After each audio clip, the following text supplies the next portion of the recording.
안녕하세요. 이번 시간에는 삼포도에서 많이 사용하는 편차, 분산, 그리고 표준 편차에 대해서 한번 알아보도록 하겠습니다. 과연 편차, 분산, 표준 편차는 어떤 의미를 가질까요? 무엇일까요? 인데요. 대표적인 산포도입니다. 일단은 산포도라고 한번 적어 주시고요. 산포도. 그러면 예를 들어서 어느 정도 대표값에서 멀리 떨어져 있는지 또는 가까이 있는지를 알기 위해서 구하는 게 바로 그걸 나타내는 게 산포도라고 그랬잖아요. 하나의 숫자로 표현하는 것. 그럴 때 가장 많이 사용하는 것이 바로 분산 또는 표준 편차입니다. 그리고 편차는 분산이나 표준 편차를 계산할 때 필요한 어떤 숫자예요. 자, 먼저 탐구해 봅시다를 보겠습니다. 211쪽 탐구해 봅시다의 두 농구 선수, 농구팀 A, B의 3점 슛의 수에서 평균을 뺀 수. 자, 3점 슛의 수에서 평균을 뺀 수. 일단은 이 수를 계산하기 위해서는 평균을 계산해야 되겠죠. 근데 평균을 앞에서 계산해 놨습니다. 각각과의 다음표를 완성하고 그 특징을 말해보자인데요. 자, 여기 평균은 A팀의 경우 평균은 8이에요. B팀의 경우는 여기는 없어요. 하지만 평균은 둘 다 8이었죠. B팀도 8이었습니다. 그래서 별량에서 3점 수의 수에서 이 평균이 8입니다. 8을 빼주는 겁니다. 자, 그러면 빼준 결과를 한번 다 적어볼까요? 자, 0, 0, 1, 0, 마이너스 1. 편차는 마이너스여도 상관없습니다. 그 다음에 1, 0, 마이너스 1, 마이너스 1. 그리고 편차들을 다 더하면 항상 0이 돼요.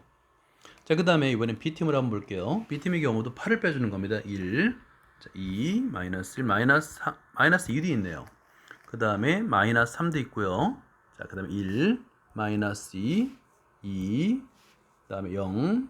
그리고 마찬가지로 B팀의 편차의 합은 항상 0이 돼요.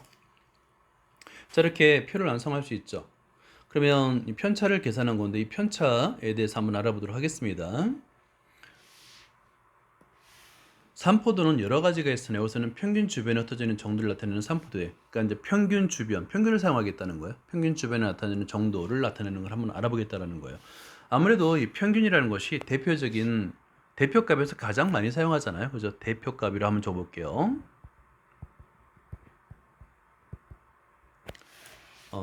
가장 많이 사용하는 평균을 한번 얘기해 보겠다라는 겁니다. 산포도는 뭐냐면 산포도는 각 별량이 평균으로부터 얼마나 멀리 있는가를 이용해 구할 수 있어요. 이때 이 산포도를 계산하기 위해서 먼저 계산해야 되는 것이 바로 각 별량에서 평균을 뺀 값이라고 계산해야 되는데 그 별량을 편차라고 합니다. 자, 각 별량에서 평균을 뺀 값, 그걸 편차라고 하는 거예요. 그래서 편차는 별량 마이너스 평균. 자, 이거는 굉장히 중요합니다. 간혹 헷갈릴 때는 있어요. 뭐냐면 편차를 계산할 때 평균에서 별량을 뺄까? 아니면 별량에서 평균을 뺄까? 간혹 헷갈릴 때가 있긴 있습니다. 근데 어차피 이 값을 제곱해서 사용할 거라 크게 오류는 발생하지 않습니다. 자, 편차는 별량에서 평균을 뺀 값이다. 일단은 암기를 해 두고요. 자, 그 다음에 미에서 얻은 값을 A팀과 B팀에 대해서 우리가 편차를 계산해 봤잖아요. 표로 한번 나타내 본 거예요. 그리고 편차의 총합은 항상 0이 됩니다. 그러니까 이 뜻은 뭐냐면 편차만을 가지고 그대로 어떤 산포도를 계산할 수가 없어요. 편차의 합은 항상 0이기 때문에 여기 밑에 한번 내용을 볼까요? 편차의 총합은 항상 0이므로 편차의 평균도 항상 0이 됩니다. 그러니까 편차를 가지고 편차의 총합을 가지고 산포도를 구할 수는 없어요. 편차의 평균은 산포도가 될 수가 없다. 이게 굉장히 핵심이에요. 중요한 내용입니다. 제곱을 하는 이에요. 그러면 0이 되지 않게끔 하려면 모두 양수로 만들어주면 되잖아요. 그럼 두 가지 선택 중에 하나입니다. 절대값을 씌우거나 제곱을 하거나. 근데 우리는 제곱을 합니다. 왜냐하면 절대값보다는 제곱이 좀 편해요.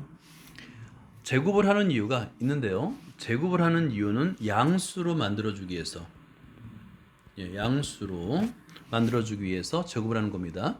그래서 제곱을 해서 구한 합을 이용해서 우리가 분산을 계산하는데 한번 찍어볼까요? 제곱하면 그 총합은 0 이상이므로 각 편차의 제곱의 평균을 3포도로 사용할 수 있다가 되는 거예요. 각 편차의 제곱의 평균을 우리는 분산이라는데, 이 분산은 사실은 편차의 값을 그대로 사용한 게 아니라 제곱해서 사용하잖아요. 그래서 다시 제곱근을 구하는 겁니다. 분산의 의미 아닌 제곱근을 우리는 표준 편차라고 계산하는 거예요. 아니, 왜 하필이면 제곱근을 왜 계산하느냐? 방금 전에 제곱을 했기 때문에 그래요. 편차의 제곱을 했기 때문에 다시 그 값에 비슷한 값으로 만들기 위해서 제곱근을 계산해 주는 겁니다. 다시 한번 정리하면요. 편차의 제곱을 하는 이유는 편차의 합이 0이 되기 때문에 편차의 평균을 이용할 수가 없고요. 그래서 양수로 만들어주기 위해서 제곱을 하는 겁니다. 자, 여기 양수로 만들어주기 위해서. 제곱을 하는 이유가 양수로 만들어주기 위해서 그렇습니다. 양수로 만들어주기 위해서. 그런데 양수를 만들어주기 위해서 제곱을 하고 그 제곱한 편차의 제곱의 평균을 분산으로 계산하는데, 문제는 이 값은 제곱한 값이잖아요. 제곱한 값의 평균이잖아요. 그죠? 그래서 다시 제곱근을 이용하는 겁니다. 제곱근을 우리는 표준 편차로 부르기로 합니다. 자, 이상을 정리하면 다음과 같습니다. 매우 중요하니까 별표를 해두시고요. 자, 여기서 분산과 표준 편차입니다. 분산은 편차의 제곱의 총합을 별량의 개수, 즉 편차의 제곱의 평균이에요. 편차의 제곱의 평균을 계산한 것이고요. 표준 편차는 방금 전에 분산이 여기 제곱을 하잖아요. 그래서 이 제곱을 하기 때문에 다시 원래의 값을 대표하는 값으로 나타내기 위해서 그렇죠. 제곱근을 계산하는 겁니다. 분산의 의미 아닌 제곱근을 계산하는 이유가 거기 있습니다. 근데 여기 중요한 게 있어요. 중요한 내용이니까 별량의 단위와 표준 편차의 단위는 서로 같습니다. 그런데 분산에는 단위가 붙지 않습니다. 나중에 답을 쓸 때 한번 보겠지만 분산을 쓸 때는 단위를 쓰지 않아요. 근데 표준 편차를 쓸 때는 단위를 붙습니다. 단위를 씁니다. 그러니까 예를 들어서 별량이 몇 명이면 표준 편차 몇 명이라고 쓰는데 분산은 몇 명 하지 않아요. 왜냐하면 제곱을 하니까요. 자, 그래서 A팀의 분산 계산하는 과정, 요거 한번 보죠. 계산식이 복잡해 보이는데, 자, 분산을 계산하는 방법은 편차를 각각 제곱해서 합을 하는 거예요. 그 다음에 10으로 나눕니다. 그죠? 그러면 어떤 특정한 값이 돼요. 하나의 값이 되는데 이걸 분산이랍니다. 그리고 표준 편차는 분산의 의미 아닌 제곱근. 왜 양의 제곱근이 아니라 의미 아닌 제곱근이에요? 라고 한다면 분산이 0이 될 수도 있거든요. 그래서 의미 아닌 제곱근이라 합니다. 그래서 루트 5분의 3이고 분모 분자에다 루트 5를 곱하니까 5분의 루트 15라고 쓰면 되는 거예요. 여기 보면 보세요. 표준 편차에는 개, 그죠? 몇 개라고 쓰는데 반해서 분산에는 개라고 쓰지 않습니다. 개라고 쓰지 않아요. 이렇게. 그죠? 단위가 없어요. 자, 다시 한번 B팀도 마찬가지 분산 편차의 제곱의 합을 계산하고요. 그거를 10으로 나눠줍니다. 그래서 5분의 16이 되겠고요. 그럼 표준 편차는 루트 5분의 16이 되는데 분모 문제에다 루트를 곱하니까 5분의 4루트 개까지 씁니다. 근데 계산해 보니까 어때요? 5분의 루트 15보단 5분의 4루트가 더 크잖아요. 이것은 뭐냐면 A팀의 3점 실수가 B팀의 3점 실수보다 평균 주에 더 가까이 모여 있음을 말해줍니다. 굉장히 중요하죠? 그러니까 표준 편차가 작은 게 좋은 거예요. 작은 게 대표값, 대부분 평균이죠. 평균 주변에 모여 있다라고 말할 수 있는 겁니다. 자, 다시 한번 정리할게요. 분산과 표준 편차가 작을수록 별량들의 평균 주에 더 가까이 모여 있고, 분산과 표준 편차가 클수록 별량들이 평균으로부터 더 멀리 흩어져 있다라는 내용입니다. 별표를 해주세요. 작은 게 좋다라고 이해하면 됩니다. 자, 예제 1번을 볼게요. 다음은 어느 지역이 최근 5년 동안 연중 최대 적설량을 조사했답니다. 그러니까 분산과 표준 편차를 각각 구하셨는데, 먼저 계산하기 위해서는 평균을 구하고요. 평균을 계산한 다음에 평균을 이용해서 편차를 계산해야 됩니다. 그죠? 그런데 분산은 편차의 제곱의 평균이잖아요. 그러니까 순서가 있어요. 항상 계산하는 것이 평균을 계산합니다. 20이네요. 분산을 계산합니다. 여기서 이제 편차의 제곱의 합입니다. 편차의 제곱의 평균입니다. 그래서 계산해요. 이게 이 과정이 좀 시기 긴데요. 사실 25 빼기 20 이렇게 간단해요. 편차의 제곱입니다. 5분의 60이니까 10이네요. 단위 안 썼죠. 표준 편차는 루트 12, 2 루트 3 cm 단위 썼죠. 이 차이. 분산에는 단위가 없다. 표준 편차에는 단위가 있다를 이해하면 됩니다. 자, 이번 먼저 동영상을 멈춤하고 먼저 계산해 보세요. 숫자가 조금 복잡합니다. 그러니까 천천히 푸세요.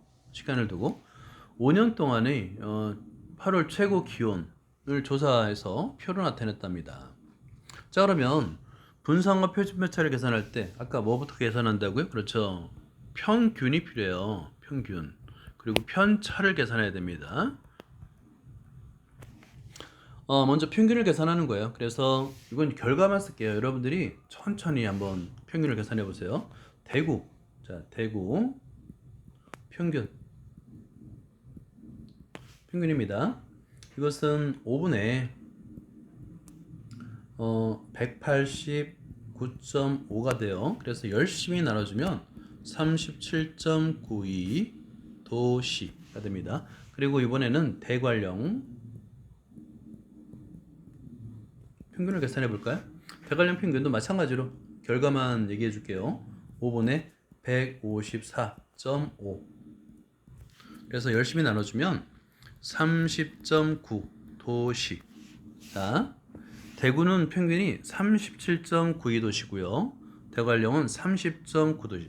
차이가 굉장히 크네요. 그죠? 그러면 분산은 어떻게 계산하냐면 각각의 별량에서 이 평균을 빼줍니다. 소수점이 있기 때문에 굉장히 좀 복잡해요. 그러니까 천천히 계산해 주시기 바랍니다. 자, 분산을 계산해 주니까 대구입니다. 이거는 5분의 여러분이 각각 계산해 주세요. 1.808 미안합니다. 1.808입니다. 그래서 0.3616이 되네요. 단위는 안 쓴다 그랬죠? 그럼 표준 편차는 얼마일까요? 표준 편차는 표준 편차 이게 좁아서 그냥 표만 적을게요. 루트 양의 제곱근이니까 0.3616. 이때는 단위를 써야 돼요. 도시 이렇게. 자, 마찬가지로 이번엔 대관령의 분산을 계산하겠습니다. 분산은 5분의 7.4입니다. 그래서 열심히 계산해주면 1.48이 되겠네요. 그리고 표준 편차는 의미 아닌 제곱근 루트 1.48하고 도시를 적어야 됩니다. 자, 계산 과정은 여러분이 천천히 시간을 가지고 천천히 계산해주고 선생님의 어떤 답과 확인만 해주면 됩니다. 자, 의사소통 문제를 볼게요. 일상생활에서 자료의 표준 편차가 0이 되는 경우 표준 편차 0이라는 얘기는 뭐예요? 모든 별량이 평균과 같다. 자, 한번 적어볼까요? 자, 요거는 뭐냐면 별량 이퀄 그죠? 평균이 되는 거예요. 그래야지 표준 편차가 0이 되겠죠? 자, 이런 자료들이 있는지 한번 생각해 보면 됩니다. 한번 생각을 해보시고요. 그 다음에 함께하는 수학을 볼게요. 탐험가가 보석을 찾아 모험을 떠나려고 합니다. 주어진 문제를 바르게 풀면 탐험가는 어떤 보석을 찾겠는가인데요. 맞고 틀리고만 보면 될 것 같아요. 자, 그래서 1번 첫 번째 표준 편차를 제곱하면 분산이 됩니까? 아닙니다. 표준 편차의 제곱의 평균이 바로 분산이 미안합니다. 그래서 틀립니다. 라고 하면 되겠고요. 자, 그 다음에 두 번째 미안합니다. 표준 편차를 제곱하면 분산이 됩니다. 착각했네요. 선생님이 그 편차라고 생각했어요. 자, 그 다음에 두 번째 자료 A의 분산이 자료 B의 분산보다 크다는 것은 자료 A 별량이 자료 B 별량보다 대체로 크다라는 뜻이다가 아닙니다. 그렇죠? 멀리 떨어져 있는 정도를 나타낸다 그랬으니까 X가 됩니다. 자, 그 다음에 밑에 있는 것 두 자료 CD를 막대 그래프로 각각 나타내면 다음과 같을 때 표준 편차가 큰 것. 표준 편차라는 건 어때요? 널리 퍼져 있는 것. 자료 C죠. 그래서 자료 C가 됩니다. 라는 겁니다. 그래서 맞아요. 그래서 다이아몬드를 갖게 되네요. 여기까지입니다. 감사합니다.